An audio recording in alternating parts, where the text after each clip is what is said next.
रहेगी सीबीटी 1 की, वो मिनिमम जो कट ऑफ रहेगी, वो मिनिमम कट ऑफ कम से कम कहने वाली बात है कि 77-80 तक जाएगी, मगर कट ऑफ 90 तक टच कर जाएगी। और इसके हम डिस्कस करेंगे कि रेलवे एएलपी इस बार कट ऑफ कितनी जा सकती है। कट ऑफ ये तो कंफर्म है कि भाई 70-75 नहीं जाने वाली। अगर किसी को लगता है कि 70-75-80 के आसपास जाएगी तो बिल्कुल भी गलत है भाई। इस बार कट ऑफ जो है 85 से लेकर 90 तक इसके ऊपर भी जा सकती है, मगर इसको अचीव कैसे करना है और जोन वाइज जो कट ऑफ है वो कितनी रह सकती है। लास्ट टाइम जो कट ऑफ गई थी उसमें भी कुछ कट ऑफ ऐसी थी, कुछ वैकेंसी ऐसी थी जहां की कट ऑफ 90 गई थी, ठीक है। मगर इसका प्रोसेस क्या होता है उसको समझेंगे इस वीडियो में। अगर आप इस वीडियो को डिटेल में देखेंगे तो 100% आपको फायदा होगा और कट ऑफ से रिलेटेड आपको एक आइडिया लगेगा कि हमारी कट ऑफ जो है एएलपी की कितनी जा सकती है मैक्सिमम। हम हर चीज को मैक्सिमम लेके कंसिडर करेंगे, ठीक है।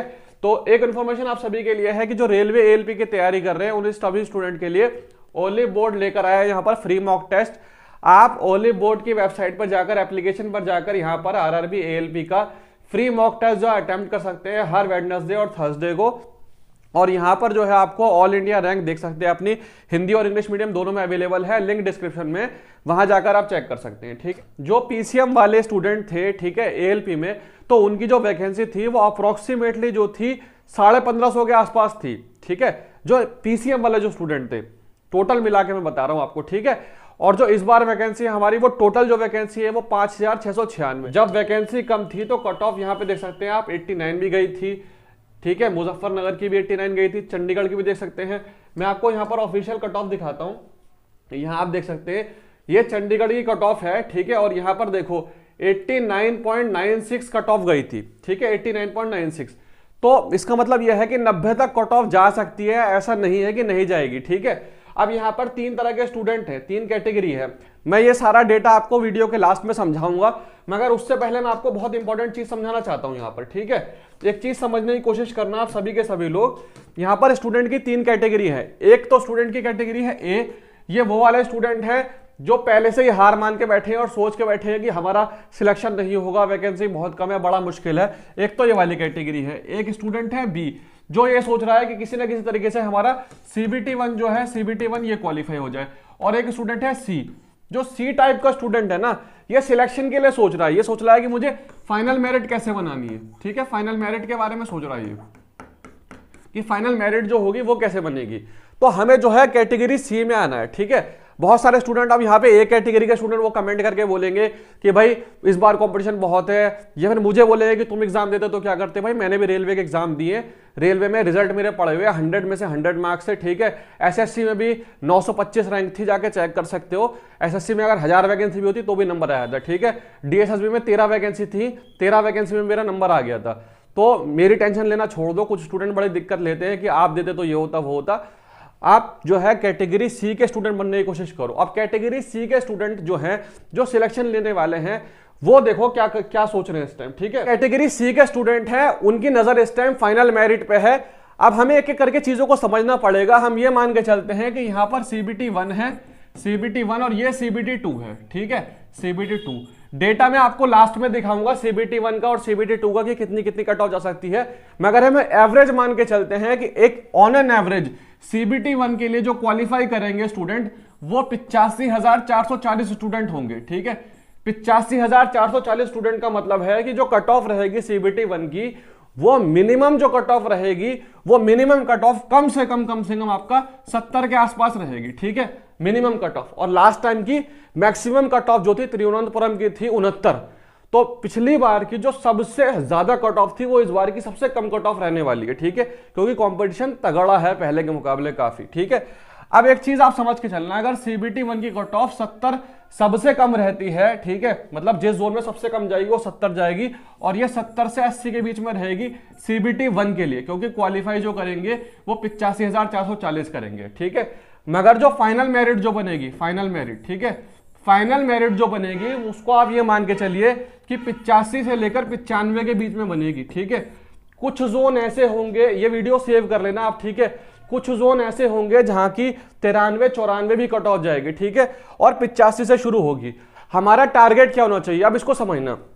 अब मान के चलिए कि CBT 1 में 70 से ऊपर नंबर लाने, ठीक है, 70 से ऊपर नंबर लाने, तो इसको अचीव कैसे करेंगे, ठीक है, उसको अचीव कैसे करेंगे उसको समझ के चलिए आप। देखो CBT 1 में जो है आपका 75 नंबर का पेपर होगा, ठीक है। 75 नंबर में से अगर आप किसी भी तरीके से जो है 52 से 53 नंबर लाने में सक्षम हो जाते हैं, ठीक है, 52, 53, 54 नंबर अगर आप ले आते हैं किसी भी तरीके से CBT 1 में, तो क्या होगा आपका, इसके बाद लगता है नॉर्मलाइजेशन, ठीक है। मान लो 53 नंबर आपके आ गए और 6 से 7 नंबर भी आपके नॉर्मलाइजेशन में बढ़ जाते हैं 7 के आसपास, तो ये 75 में से आपके हो जाएंगे कितने नंबर, 60, ठीक है। और इसके बाद जो है नॉर्मलाइजेशन के बाद आपका लगता है ALP में प्रो रेटेड आउट ऑफ 100, ठीक है। ये जो मार्क्स होते हैं, जो आपकी कट ऑफ आती है वो 100 में से आती है। मान लो इस पे आपका नॉर्मलाइजेशन लगा और आपके मार्क्स हो गए 60, तो इसके बाद लगेगा आपका प्रो रेटेड, तो ये 60 मार्क्स जो है वो आपके बन जाएंगे कितने मार्क्स, यहां बन जाएंगे 76 से 77 मार्क्स, ठीक है, 76 से 77 मार्क्स। तो ये याद रखो, आपको अगर CBT 1 में क्वालिफाई करना है तो कम से कम 53-54 नंबर आपके CBT 1 में आने चाहिए, तब जाके आप क्वालिफाई कर जाएंगे, ठीक। अब बात करते हैं CBT 2 की। देखो फायदा तभी है जब हम फाइनल मेरिट को देख के चलेंगे। CBT 1 को क्वालिफाई करके सोच के चलोगे तो मुश्किल हो जाएगा, फाइनल मेरिट को देख के चलेंगे। तो CBT 2 जो होता है हमारा, CBT 2, इसमें 2 पार्ट होते हैं, पार्ट A होता है और एक पार्ट B होता है, ठीक है।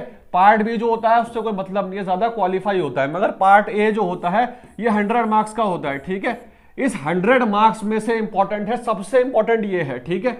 CBT 2 का जो पार्ट A है 100 मार्क्स का होता है, मेन जो होता है सिलेक्शन के लिए सबसे इंपॉर्टेंट वो ये है, ठीक है। और इसके बाद हमारा आता है जो CBAT होता है, जिसको साइको ही बोलते हैं, ठीक है। तो ये जो 100 मार्क्स का होता है सबसे इंपॉर्टेंट होता है। अब आपको क्या करना है, CBT 2 के पार्ट A में से 100 में से जो आपको टारगेट करना है, ठीक है, 100 में से, तो ये 100 में से एटलीस्ट आपका टारगेट जो है कम से कम 76 से 77 होना चाहिए, ठीक है, 76 से 77। क्योंकि अगर आपका 76-77 का टारगेट 100 में से रहेगा, इसको समझना, पहले मैं क्या कह रहा हूं, पूरी वीडियो को देख लो, समझ लो, तभी आपका फायदा होगा, बीच में स्किप करके कोई फायदा नहीं होने वाला, ठीक है। अगर आप CBT 2 के पार्ट A में 75 से 76 नंबर लाने में कामयाब हो जाते हैं, तो इसके बाद लगता है आपका नॉर्मलाइजेशन। और नॉर्मलाइजेशन जो होता है वो जो आपका मिनिमम लगेगा वो 8 से 10 नंबर का लगेगा, ठीक है, अगर आप इतने नंबर लाते हो। नॉर्मलाइजेशन जो होता है वो पूरा बेस्ड होता है एवरेज मार्क्स के ऊपर। अगर आप अपनी जो आपकी शिफ्ट है उसके एवरेज मार्क्स से ज्यादा लेके आते हैं, जो कि 76-77 नंबर एक एवरेज स्टूडेंट से ज्यादा मार्क्स होते हैं, अगर आप इतने नंबर लाने में कामयाब हो जाते हैं तो नॉर्मलाइजेशन के बाद आपके जो मार्क्स बन जाएंगे वो हो जाएंगे 86 से 87, ठीक है। ये मिनिमम बता रहा हूं मैं आपको, ठीक है। इतने तो आपके बढ़ने ही बढ़ने हैं अगर आप इतने नंबर लाने में कामयाब हो जाते हैं। अगर आपके C के पार्ट A के अंदर अगर आप 86 से 87 नंबर लाने में कामयाब हो जाते हो, तो 86 से 87 में से इसका जो 70% होगा, ठीक है, इसका 70% फाइनल मेरिट में जोड़ेगा। यानी इसका 70% कितना होता है, इसका 70% होगा आपका लगभग 60 से 61 मार्क्स, ठीक है। 60 से 61 मार्क्स जो होंगे वो आपके इसका 70% हो जाएगा। बाकी के जो 30% होते हैं, ठीक है, 70% तो जुड़ता है CBT 1 के पार्ट A का, प्लस जो 30% होता है वो जुड़ता है आपका साइको का। तो साइको में भी आपको कम से कम 25 से 26 नंबर लाने ही पड़ेंगे, ठीक है। अगर आप 26 नंबर भी लेके आ जाते हैं, 25 से 26, ठीक, तब जाके आपके कितने बनेंगे यहाँ पे, 61 और 26 लगभग 87 के आसपास, ठीक है। यानी इसका मतलब यह है कि अगर आपको फाइनल सिलेक्शन लेना है, 90 तक भी अगर आपको कट ऑफ जाती है, तो आपको कम से कम जो है CBT 2 के पार्ट A में कम से कम आपको 77-78 नंबर लाने बिल्कुल आवश्यक हैं, बहुत ज्यादा जरूरी हैं, ठीक है। देखो इसी तरीके से आपकी फाइनल मेरिट बनेगी। हम अपना मैक्सिमम लेके चलते हैं, हम मान के चलते हैं कि हाँ अगर 90 तक कट ऑफ जाएगी तो मैं अपने 90 मार्क्स कैसे लेके आऊंगा, और 90 मार्क्स लाने के लिए कम से कम आपको 77-78 या अगर आप 80 नंबर तक ले आते हैं तो आपके दोनों के मिला के 90 नंबर तक पहुंच जाएंगे। देखो 90 नंबर, देखो ऐसा होता है कि अभी क्या होता है कि बहुत सारे लोग, ये बिल्कुल कड़वा सच है, बहुत सारे यूट्यूब पे टीचर बोलेंगे कि जो है 75 जाएगी, 80 जाएगी, ठीक है, 77 जाएगी कट ऑफ, मगर ऐसा नहीं होगा, कट ऑफ बहुत हाई जाएगी, आपको पहले से तैयारी करके रखनी पड़ेगी, ठीक है।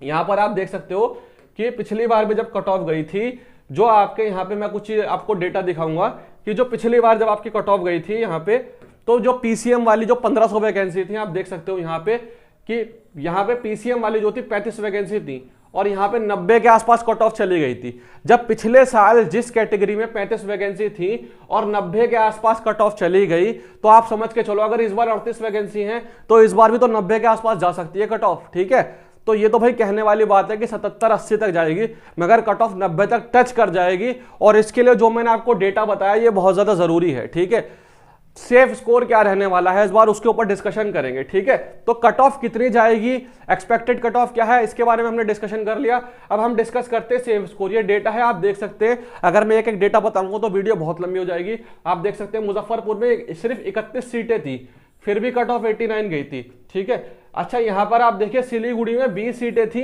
जो पीसीएम वाली थी। ठीक है, इसकी कट ऑफ 91 तक चली गई थी, तो 90 भी क्रॉस कर सकती है, इसमें कोई बहुत बड़ी बात नहीं है। ठीक है, यहां देखो अजमेर में जो है 2018 में पीसीएम वाली सिर्फ 51 वैकेंसी थी और उसकी कट ऑफ जो है 92 तक चली गई थी। तो यहां पर आप देख सकते हैं अपने अपने जोन की जो है, तो इस तरीके से। ठीक, अब हम बात करेंगे सेफ स्कोर की। तो जब भी आप मॉक टेस्ट लाएंगे तो मॉक टेस्ट में जो परसेंटाइल होती है, अगर आपकी परसेंटाइल क्या होता है, अगर किसी को नहीं पता तो ये वाली वीडियो देख सकते हैं। अगर आपकी परसेंटाइल जो है 95 के आसपास आ रही है, 95 परसेंटाइल, तो आप एक बहुत अच्छी पोजीशन में, आप बिल्कुल सेफ साइड है, सिलेक्शन के लिए बिल्कुल तैयार है। ठीक है, तो मुझे लगता है कि आपके सारे डाउट क्लियर हो गए होंगे। वीडियो अच्छी लगती है तो लाइक कर सकते हैं, चैनल को सब्सक्राइब कर सकते हैं। मिलते हैं नेक्स्ट वीडियो में, तब तक के लिए bye, all the best, take care.